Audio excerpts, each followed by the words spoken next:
ஓம் சரவண பவ. அன்பர்கள் அனைவருக்கும் வணக்கம். நான் ஆர்த்தி சரலட்சுமி பேசுகிறேன். இந்த பதிவு ஏப்ரல் மாதம் நடைபெறவிருக்கும் பொதுவான பலன்களை ராசி பலனாக காணவிருக்கிறோம். வரலாக திருச்செந்தூரில் வீற்றிருக்கும் முருகப்பெருமானின் பொற்பாத கமலங்களையும் என் அன்னை வாராயின் தாழ் பணிந்தும் என் குருநாதரை வணங்கியும் 12 ராசிக்கும் இந்த மாதம் எப்படி இருக்க போகிறது என்பதை தெளிவான பதிவுகளாக, துல்லியமான பலன்களாக, தனித்தனி பதிவுகளாக காணவிருக்கிறோம். இந்த மாதம் பார்த்திங்கன்னா ஒரு 3 கிரகங்கள் இருக்குது. இவங்க 2 பேராக வந்து கூட்டணி வைப்பாங்க. இந்த கூட்டணி எப்பேற்பட்ட சிறப்பான பலன்களை அளிக்க இருக்குது. இவங்களை வந்து ஜாம்பவான்கள்னு சொல்லலாம். யாருமா அவங்க அப்படின்னு கேட்குறவங்களுக்கு சனி செவ்வாய் ராகு, செவ்வாய் சனியுடனும் செவ்வாய் ராகுடனும் இவங்க மிகப்பெரிய மாற்றங்களை ஏற்படுத்தக்கூடியவர்கள். நல்லது பண்ண போகிறாங்களா, சாதகம் இல்லாதது பண்ண போகிறாங்களா, அதை தெரிஞ்சுக்கிறதுக்கு தான் இந்த பதிவுகள் அப்படின்னு சொல்லலாம். நல்லது பண்ணாலும் நம்ம வந்து அதை பெற்றுக்கொள்ள வந்து தயாராக இருக்கணும். இக்கட்டான சூழ்நிலையை திறம்பட கடந்து வந்துடணும். இந்த மாதம் காணப்படக்கூடிய கிரகநிலைகள் பார்த்திங்கன்னா, நமக்கு மேஷத்தில் குரு புதன், கன்னியில் கேது, சந்திரன் இந்த மாதம் வந்து தனுசில் உதயமாகிறார், கும்பத்தில் சனி செவ்வாய், மீனத்தில் சுக்கிரன் சூரியன் ராகு. இந்த மாதம் பார்த்திங்கன்னா புதன் 9ஆம் தேதி வந்து வக்ர நிலையில் மீனத்துக்கு வந்து அடைகிறார். இந்த மாத ஆரம்பத்தில் அவர் வக்ரம் ஆகிடுவார். அப்படியே வக்ரத்தோடையே வந்து ஒரு மீனத்துக்கு வந்து அமருகிறார் அப்படின்னு வந்து சொல்லலாம். இந்த மாதம் வந்து நமக்கு சூரிய பகவான் 13ஆம் தேதி அவர் மேஷத்திற்கு சென்று உச்சமடைவார். இந்த மாதம் 27ஆம் தேதி சுக்கிரன் உச்சம் பெற்றிருக்கக்கூடிய சுக்கிரன் ஏற்கனவே மீனத்தில், அவர் என்ன பண்ணுவார், மேஷத்திற்கு சென்றடைவார். இந்த மாதம் 23 செவ்வாய், சனி செவ்வாய் கூட்டணி இருக்கு இல்லையா, இது என்ன பண்ணோம், அடுத்தது போய் நமக்கு ராகுவோட மீனத்திற்கு சென்றடைஞ்சிருவார் செவ்வாய் 23ஆம் தேதி. இந்த கோள்களின் கோச்சார நகர்வால் இந்த நம்மளுக்கு என்ன மாதிரியான சாதக பாதக பலன்கள் நடைபெறும் என்பதை வந்து இந்த பதிவில் தெரிந்து கொள்ள இருக்கிறோம். இந்த மாதம் வந்து 25ஆம் தேதி புதன் வக்ர நிவர்த்தி ஆகிடும் அப்படின்னு வந்து சொல்லலாம். இந்த அமைப்பால் 12 ராசிகளும் சந்திக்கக்கூடிய சாதக பாதக நிகழ்வுகளை தெளிவாக காணலாம். இதில் சொல்லியிருக்கின்ற அனைத்து விதமான சாத்விக பரிகாரங்கள், வழிபாடுகள் இதையெல்லாம் பின்பற்றி உங்கள் வாழ்வை வந்து அழகாக திட்டமிட்டு வளமாக்கி கொள்ளலாம். மகர ராசி, மகர லக்னத்திற்கான பலன்களை காணவிருக்கிறோம். இந்த ஏப்ரல் மாதம் ரொம்ப அருமையான மாதம். கொஞ்சம் கவனமும் விழிப்புணர்வும் இருந்தால் மட்டும் போதும், ரொம்ப சூப்பராக கடந்துடலாம். அருமையான கிரக நிகழ்வுகள். 2ஆம் இடத்துல பார்த்திங்கன்னா நமக்கு ராசி அதிபதியும் உடன் செவ்வாய் பயணிப்பார். செவ்வாயை பொறுத்த வரைக்கும் 4 நமக்கு 11க்கு உரியவர் அப்படின்னு சொல்லியாச்சு. கொஞ்சம் கோபம், கொஞ்சம் நம்பிக்கை இல்லாத தன்மை, கொஞ்சம் ஆக்ரோஷம், ஒரு பிடிவாதம், இதை மட்டும் நம்ம கைவிட்டால் போதும். நமக்கு இந்த மாதம் வந்து ரொம்ப அருமையான மாதம் அப்படின்னு வந்து சொல்லிடலாம். 3ஆம் இடத்துல வந்து ஒரு 4 கிரக கூட்டணி, அதுக்கப்புறம் அது வந்து 4ஆம் இடத்துக்கும் செல்வாங்க. புதன் குரு, சூரியன் குரு இப்படின்லாம் இருக்கும். தொழிலில் வந்து நீங்களாக புதுசாக ஒரு பெரிய ஒரு மாற்றங்கள்லாம் நோக்கி காத்திருக்க வேண்டாம். மாற்றங்கள் தானாக நடந்தால் அதை அக்செப்ட் பண்ணிக்கோங்க. அதே போல் ஒரு ஊர் மாற்றம், தொழில் மாற்றம், அதுக்கெல்லாம் வந்து விசாரித்து வைத்து கொண்டு அதுக்கப்புறம் நம்ம வந்து முயற்சி பண்ணலாம். நீங்கள் உங்களுடைய முயற்சியை கைவிட வேண்டாம். ஒரு தானாக வந்து ஒரு செயல்பாடுகள்லாம் நடக்குதுன்னா ஓகே சொல்லிடலாம்.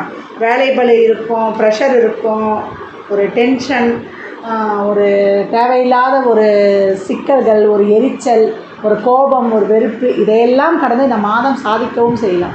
நம்ம கொஞ்சம் நெளிவு சுழிவாக கடந்து வரும்போது அப்படின்னு சொல்லலாம். தொழிலில் படித்த படிப்புக்கு ஏற்ற வேலை நிச்சயம் உண்டு. ஏன்னா சுக்கிரன் 3ஆம் இடத்துல தான் வந்து நமக்கு உச்சமாக போகிறார். வேலை இல்லை என்ற சொல் கிடையாது. உங்களை பொறுத்த வரைக்கும் ஒரு பூரண சுபர் அப்படின்னு சொல்லியாச்சு. 5-10 குடைவர். உங்களுடைய பூர்வ புண்ணியம் உங்களுக்கு சிறப்பாக கை கொடுக்க போகுது அப்படின்னு வந்து சொல்லலாம். உங்கள் முயற்சிகள்லாம் வெற்றி கொடுத்துருச்சு, என்னுடைய பூஜா பானெலாம் கை கொடுத்துருச்சு அப்படின்னு வந்து சொல்லலாம். என்ன அதில் வந்து சில தலை தாமதங்களை தாண்டி நம்ம வந்து வெற்றி பெறணும். மாணவர்களுக்கு குழப்பங்கள்லாம் இருந்தால் உங்களுடைய வெல்விஷர் ஆலோசனை கேட்டுக்கோங்க. இல்லை ஃபர்தராக விசாரித்து வச்சுக்கலாம். அடுத்த மாதம் அதற்கான முயற்சிகளில் வந்து இன்னும் நல்லா தெளிவாக முடிவெடுத்து நம்ம பண்ணிக்கலாம். வெளிநாட்டு கல்வி, என்னென்ன கோர்ஸ் போகணுமோ அதற்கான ஒரு ஆயத்த பணிகள்லாம் தாராளமாக மேற்கொள்ளுங்கள். வயதில் மூத்தவங்க உங்களுக்கு என்ன இருக்கோ அதை வைத்து வந்து நல்லா சூப்பராக கடந்து வந்துடலாம். நார்மல் ரொட்டீன் லைஃப் வந்து உங்களுக்கு சிறப்பாக செயல்பட்டால் போதும், அதை அப்படியே கடந்து வந்துடுங்க. பெண்மணிகளுக்கு வேலை பளு, மனபலு, அதே போல் ஒரு ஒர்க் ப்ரெஷர் இருந்து கொண்டே இருக்கும். ஏதோ ஒன்று போட்டு அழுத்திடுமா, அதை என்னன்னு தெரியல. நல்லா தான் போகுது, வருமானம் இருக்குது, தனவருவாய் இருக்குது, ஒரு பொருளாதாரம் இல்லைன்னு சொல்ல முடியாது, செலவுக்கேற்ற காசு இருக்குது, பட்ஜெட் பற்றாக்குறைன்னு தான் சொல்ல முடியாது. நினச்ச காரியமும் நடக்குது, ஆனாலும் மனசில் அழுத்தம், ஒரு மனநிறைவில்லாத தன்மை இருக்குதுமா அப்படின்ற ஒரு நம்பிக்கை இல்லாத தன்மையும் இருக்குது. இதுதான் இறை வழிபாடுகள்லாம் கையில் வச்சுக்கணும். எது நடந்தாலும் நல்லதுக்கு, நம்ம நினச்ச ஒரு காரியம் நடக்கணும்னா கூட நடந்தால் நல்லது, நடக்காட்டி ரொம்ப நல்லது அப்படின்னு எடுத்துகிட்டு போயிடணும் அப்படின்னு சொல்லுவாங்க. நிரந்தர சொத்து, வண்டி வாகன சேர்க்கை இதெல்லாம் சிறப்பாக இருக்குது. குழந்தை பாக்கியம், குழந்தைங்க சார்ந்த விஷயங்கள் உங்களுக்கு சிறப்பாக கை கொடுப்பது. அதாவது நான் எப்போவும் அதான் சொல்கிறேன், ஒரு செயல் உங்களுக்கு எதிர்பார்த்த மாதிரி நடக்கணும்னா நல்லது நினைத்து கொண்டு அருமையாக கடந்து வந்துடலாம். பணம் கொடுக்கல் வாங்கல், வாய் வார்த்தை, ஜாமீன், பத்திரம் சார்ந்த விஷயங்கள்லாம் கொஞ்சம் கவனமாக இருக்கணும் அப்படின்னு சொல்லியாச்சு.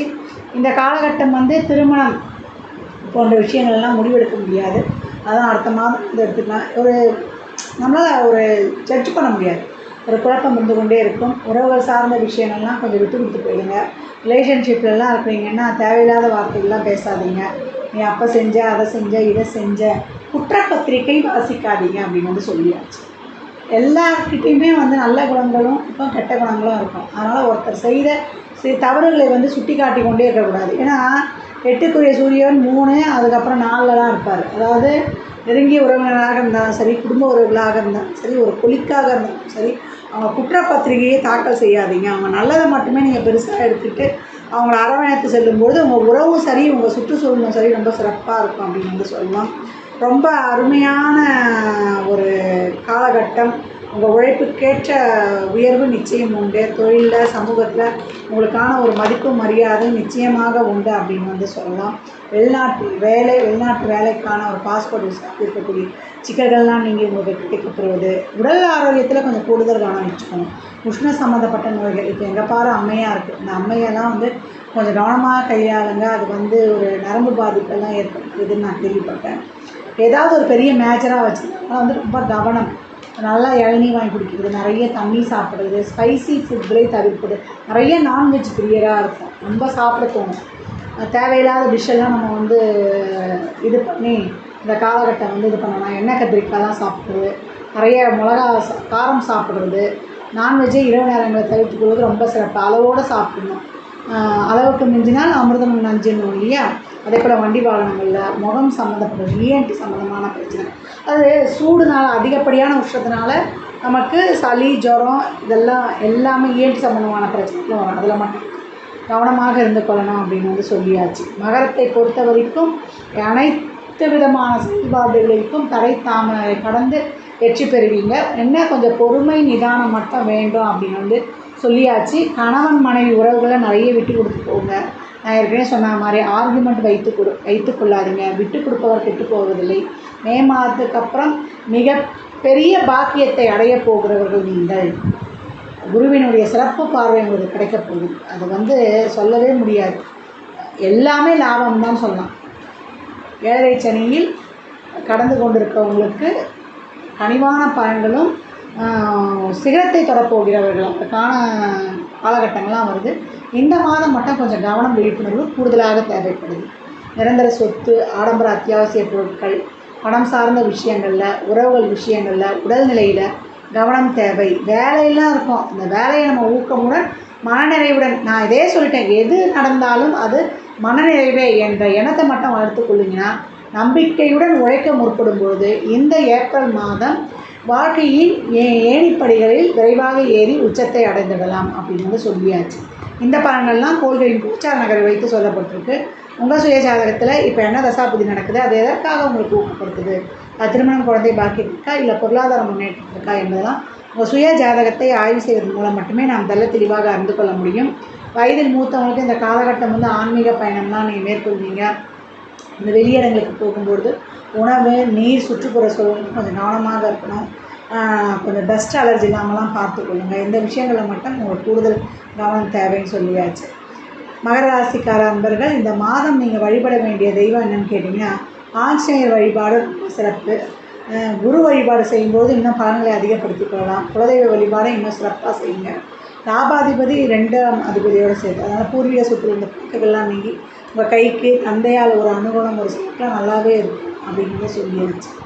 குடும்ப உறுப்பினர்களின் உடல் நலத்துலேயும் கொஞ்சம் கவனத்தை வாய் வார்த்தைகளில் கொஞ்சம் கனிவை கொஞ்சம் சேர்த்துக்கொள்ளலாம். வார்த்தைகளில் கொஞ்சம் கனிவு வேண்டும் அப்படின்னு சொல்லியாச்சு. இந்த காலகட்டம் நடைப்பயிற்சி, உடற்பயிற்சி அத்தியாவசியமாக உங்களுக்கு தேவைப்படுது. அதை பண்ணி பாருங்கள்.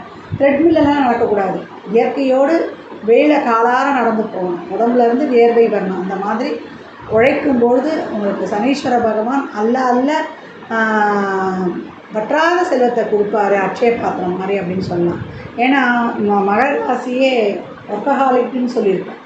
உழைப்பு தான் உங்களுடைய மூலதனம்.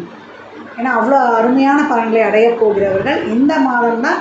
கொஞ்சம் விழிப்புணர்வு, கவனம், நம்பிக்கை, இது 3 தான் உங்களுக்கு தாரக மந்திரம் அப்படின்னு சொல்லியாச்சு. இந்த பலன்கள்லாம் கோள்களின் கோச்சார நகை வைத்து சொல்லப்பட்டிருக்கு. உங்கள் சுய ஜாதகத்தில் இப்போ என்ன தசாபதி நடக்குது, அதை எதற்காக உங்களுக்கு ஊக்கப்படுத்துது, திருமணம் குழந்தை பாக்கியத்திற்கா இல்லை பொருளாதார முன்னேற்றத்திற்கா என்பதெல்லாம் உங்கள் சுய ஜாதகத்தை ஆய்வு செய்வதன் மூலம் மட்டுமே நாம் தெளிவாக அறிந்து கொள்ள முடியும். சாத்வீக பரிகாரமாக ஏழை எளியவருக்கு வலியவருக்கு உங்களால் ஏற்ற உதவிகளை தாராளமாக செய்யுங்க. நேரம் கிடைக்கும்போது திருவண்ணாமலை கிரிவலம் செல்வது மகர ராசிக்கு அருமையான பலன்களை அள்ளி தரும் அப்படின்னு சொல்லணும். ஒரு குருவுடைய வழிபாடு வச்சுக்கோங்க, சித்தருடைய ஜீவசமாதி வழிபாடு வச்சுக்கோங்க. நெற்றியில் திருநூறு இல்லாமல் இருக்காதீங்க. கோளறு பதிவும் பச்சை பதிவும் உங்களுக்கு தாரக மந்திரமாகவே இருக்கணும். ரொம்ப சிறப்பான பலன்கள் அப்படின்னு சொல்லியாச்சு. மகர ராசி லக்னக்கார அன்பர்கள் வாழ்நாள் முழுவதும் சிறப்பான பலனை அடைவதற்கு என் மனமார்ந்த வாழ்த்துக்களை தெரிவித்துக் கொள்கிறேன். 12 ராசிக்காரர்களும் இந்த மாதம் கடைபிடிக்க வேண்டிய சிறப்பான வழிபாடு முறைகள்லாம் இருக்குது. இந்த மாதம் 9ஆம் தேதி தெலுங்கு வருட பிறப்பு சிறப்பாக கொண்டாடலாம். அதே போல் 14ஆம் தேதி தமிழ் வருட பிறப்பு, தமிழ் வருடத்தின் முதல் மாதம் சித்திரை திருநாள்.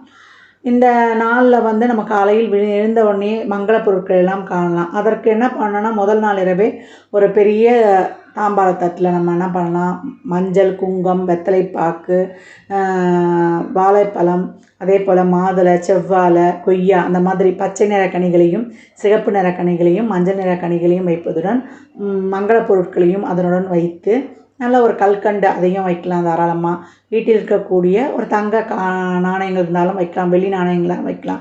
இதெல்லாம் இல்லாமன்றவங்க நம்ம காயின்ஸ் இருந்தாலும் நிறைய வைக்கலாம். அதே போல் ரூபா நோட்டுகள், புது ரூபா நோட்டுகள் இருந்தாலும் அதை வைத்து காலையில் எழுந்தவுடன் அந்த பொருட்களில் நம்ம கண் விழிக்கும் பொழுது, இந்த மாதிரி மங்களகரமான பொருட்களை நம்ம கண் விழிக்கும் பொழுது அன்றைய வருடம் முழுவதும் நம்மளுக்கு வளமாக இருக்கும் என்பது ஒரு ஐதீகமாக கருதப்படுகிறது. அந்த மாதிரி மங்கள பொருட்களை தாராளமாக கண்டு அந்த வருடம் முழுவதும் நம்ம சிறப்பான பலன்களை பெற்றுக்கொள்ளலாம். அதே போல் இந்த மாதம் பார்த்திங்கன்னா உங்களுக்கு அடுத்து வரக்கூடிய வழிபாடு என்னன்னு கேட்டிங்கன்னா, நம்மளை பொறுத்த வரைக்கும் சித்ரா பௌர்ணமி வரும். சித்ரா பௌர்ணமி இந்த மாதம் 23ஆம் தேதி அன்று சித்ரா பௌர்ணமி வருது. அந்த சித்ரா பௌர்ணமி அன்று நல்லா நம்ம முருகர் வழிபாடு மட்டும் இல்லாமல் சிவபெருமான் வழிபாடு மட்டும் இல்லாமல் அம்பாள் வழிபாடும் செய்யலாம். ஒரு சிலர்லாம் சத்யநாராயணா பூஜை ஆரம்பம் பண்ணணும் அப்படின்னா இந்த பௌர்ணமியிலேருந்து ஆரம்பிப்பாங்க. அதே போல் பௌர்ணமி விரதம் இருப்பவங்களும் ஆரம்பிக்கக்கூடியது இந்த சித்ரா பௌர்ணமியிலேருந்து சொல்லலாம். திருவண்ணாமலை கிரிவலம் செய்யலாம். திருவண்ணாமலை கிரிவலம் செய்யலாம்னு சொன்னோம்னா மொத்த பேருமே அங்கே போய் இருந்துடுறோம். அதனால் நாங்கள் அதுக்கு முன்னாடி வரக்கூடிய பிரதோஷ நாட்கள்லாம் போகலாம். போகவே முடியாதவங்க அன்று நிலவை வழிபாடு செய்வதும் ரொம்ப சிறப்பு. ஒரு 27 தீபம் ஏற்றி நம்ம அந்த நிலவுக்கு காட்டிட்டு அங்கேருந்து அண்ணாமலையானுக்கு அரோகரா என்று சொல்லும் பொழுது நம்மளும் திருவண்ணாமலையை சென்று வழிபட்ட பலன் கிடைக்கும் அப்படின்னு சொல்லலாம். அதே போல் இந்த மாதம் ஸ்ரீராம நவமியும் வந்துடும். அந்த ஸ்ரீராம நவமி நமக்கு ஏப்ரல் 17ஆம் தேதி புதன்கிழமை அன்று வருது. அன்னைக்கு நம்ம ஸ்ரீராம ஜெயராம ஜெய ஜெய ராம என்று 108 தடவை சொல்லி ஸ்ரீராமனை வழிபடலாம். நிறைய நீர்மோர், தண்ணி, பானக்கம் எல்லாம் அன்றைய தினம் கொடுக்கலாம். பௌர்ணமி அன்றும் அன்னதானத்துக்கு உதவி பண்ணலாம். நிறைய நீர், மோர், தண்ணி எவ்வளோக்கு எவ்வளோ இனி வரக்கூடிய கோடை காலங்களில் நீங்கள் எவ்வளோக்கு எவ்வளோ அன்னதானமும் நீர்தானமும் கொடுக்குறீங்களோ உங்கள் வாழ்வில் கர்மாக்கள் குறைந்து அதிகப்படியான செல்வ வலிமையும் உங்கள் குடும்பங்களில் மங்கள நிகழ்ச்சிகளும் பெருகும்னா அது மிகையே கிடையாது. இந்த நாட்களில் பௌர்ணமி தினங்களில் அனைத்து தெய்வங்களையுமே வழிபடலாம். வள்ளல் முருகப்பெருமானை வழிபடுவதும் இன்னும் அபரிமிதமான பலன்களை நடத்தி தருவார். ஏன்னா கலியுகத்தில் தெய்வமே நம்ம கந்த கடவுள் தான். அவர் நம் அனைவருக்கும் சொந்த கடவுள். இந்த பதிவுகளெல்லாம் சொல்லியிருக்கிற அனைத்து விதமான வழிபாட்டு முறைகளையும் பின்பற்றுங்க.